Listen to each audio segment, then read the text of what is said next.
खुद से जीतने वालों को मेरा सलाम। सम्राट के कानों तक बात पहुंची कि उसके राज्य में लाओत्जू नाम का असाधारण दार्शनिक रहता है। जब मंत्रियों ने बताया कि लाओत्जू के एक एक शब्द में जीवन का सत्य छुपा है, उनके जैसा प्रबुद्ध व्यक्ति दूर दूर तक नहीं है, तब सम्राट ने सोचा कि एक बार चलकर देखते हैं कि लाओत्जू कितना महान है। अगले दिन सम्राट लाओत्जू से मिलने निकला। लाओत्जू पहाड़ के पास एक छोटे से कस्बे में रहते थे। रास्ता बहुत लंबा था। बीच रास्ते में पता किया तो लोगों ने भी लाओत्जू की तारीफ की।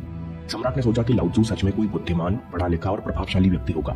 शाम को जब सम्राट लाओत्जू की झोपड़ी के बाहर पहुंचा तो एक मजदूर छोटी सी बगिया में काम कर रहा था। शरीर पर मिट्टी लगी थी, पैरों में चप्पल नहीं थी। सम्राट ने पूछा, अरे बागवान महोदय, लाओत्जू कहाँ है? मैं उनसे मिलना चाहता हूँ। बागवान ने कहा, श्रीमान आप अंदर बैठिए, मैं अभी लाओत्जू को बुलाता हूँ। सम्राट अंदर बैठकर प्रतीक्षा करने लगा। थोड़ी देर में लाओत्जू ने झोपड़ी में आकर नमस्कार किया। सम्राट ने हैरान होकर कहा, अरे आप तो वही बागवान हैं जो बाहर थे। लाओत्जू ने कहा, कसूर माफ करें, मैं छोटा सा काम कर रहा था, मैं ही बागवान हूँ और मैं ही लाओत्जू हूँ। आप आने का कारण बताएं। सम्राट ने कहा, मैंने सुना है कि आप जैसा असाधारण व्यक्ति राज्य में दूसरा नहीं है, तो मैं आपसे मिलने चला आया। मैं आपसे आत्मज्ञान पर उपदेश चाहता हूँ, लेकिन मुझे माफ कीजिए, मैं देख रहा हूँ कि आपके पास न कोई किताब है, न कोई सिद्धि, न कोई कला के संकेत दिखते हैं, लेकिन फिर भी आप बहुत शांत दिख रहे हैं। क्या मुझे आप अपना सीक्रेट बता सकते हैं? लाओत्जू ने कहा, सुबह का समय ठीक रहेगा, कल सूर्योदय होने से पहले आप मुझसे मिलिए। ये कहकर लाओत्जू मौन हो गए। उस रात सम्राट को नींद नहीं आई। उसे कौतूहल था कि लाओत्जू मुझे क्या बताने वाले हैं। अगले दिन सम्राट पहुंचे तो लाओत्जू बगीचे में खड़े थे। लाओत्जू ने कहा, सम्राट यहाँ आइए और इस जग से पौधे पर धीरे धीरे पानी डालो। ऐसा करते करते इन 15 पौधों पर पानी डालना, लेकिन पानी डालते समय तुम कुछ और मत करना, ना कुछ और सोचना। अपना ध्यान पानी और पौधे पर बनाए रखना। अगर कोई विचार आए तो रुक जाना और दोबारा पहले पौधे से पानी डालना। जब तुम सारे पौधों को पानी दे दो तब मेरे पास आना। सम्राट को पहली बार इस तरह का काम मिला था। सम्राट ने बड़े ध्यान से पहले पौधे में पानी डाला, फिर दूसरे पौधे में पानी डाला, फिर तीसरे पौधे पर जा ही रहा था कि वो महल के बगीचे के बारे में सोचने लगा। सम्राट बुद्धिमान था। उसे पता था कि लाओत्जू उसकी परीक्षा ले रहे हैं। अगर वो चीटिंग करेगा तो पकड़ा जाएगा। इसलिए सम्राट दोबारा पहले पौधे पर पानी डालने गया।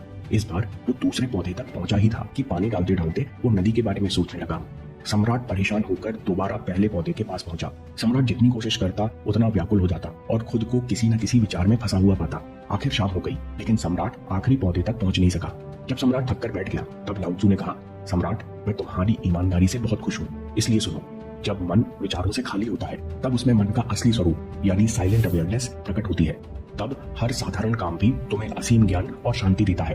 राजा ने कहा, लेकिन ये संभव कैसे है? जब हम काम करते हैं तो हमें कई विचार परेशान करते हैं। लाओत्जू ने कहा, राजा, तुम पौधे में पानी नहीं डाल रहे थे, तुम जल्दी से जल्दी काम खत्म करना चाहते थे। तुम्हें काम खत्म करने की जल्दी थी जिससे तुम मुझसे बात कर सको। इसलिए तुम्हें यह काम बोझ लग रहा था, जिस कारण तुम इस पल में रुक नहीं पाए। अगर तुम इस पल की कीमत समझकर केवल पौधे और पानी पर ध्यान देते तो तुम्हें कोई विचार परेशान नहीं करते। राजा ने कहा, ये सब तो मैं समझ रहा हूँ, लेकिन इस पल में रहना बहुत कठिन है। क्या मुझे इसके लिए अकेले रहकर तपस्या करनी पड़ेगी? लाओत्जू कहते हैं कि शांत मन तो पहले से ही मौजूद है। इसके लिए कहीं जंगल जाने की जरूरत नहीं है। सबसे पहले अपनी सांस पर ध्यान देना सीखो, तब आपको पता चलेगा कि शांति तो सांस के साथ ही बनी हुई है। उसके बाद काम करते करते सांस पर ध्यान बनाए रखो। आप बोलते, चलते, सोचते हुए भी अपनी सांस पर ध्यान दे सकते हो। जब आप ऐसा करते हो तो बिखरा हुआ मन सिमटने लगता है और एकाग्र यानी वन पॉइंटेड हो जाता है। वन पॉइंटेड माइंड से जब कोई काम किया जाता है तो उस मन में केवल वही काम रिफ्लेक्ट होता है और कोई विचार उत्पन्न नहीं होता। जब ऐसा होता है तो कर्ता और कर्म एक हो जाता है और साइलेंट अवेयरनेस जो पहले से बनी हुई थी वो प्रकट हो जाती है। तुम इसे आत्मज्ञान, आनंद, प्रेजेंट मोमेंट, इसे जो नाम दो, ये आसानी से प्राप्त हो जाती है। लाओत्जू कहते हैं, जो मन मुश्किल को रेजिस्ट नहीं करता, जो मन परेशानी से भागता नहीं है, केवल सचेत रहता है, वो मन हर परेशानी को पार कर जाता है। दोस्तों, कभी काम को बोझ मानकर जल्दी जल्दी खत्म करने की कोशिश मत करो, क्योंकि इससे तनाव पैदा होता है। आप यहाँ नहीं बल्कि कहीं और होना चाहते हो।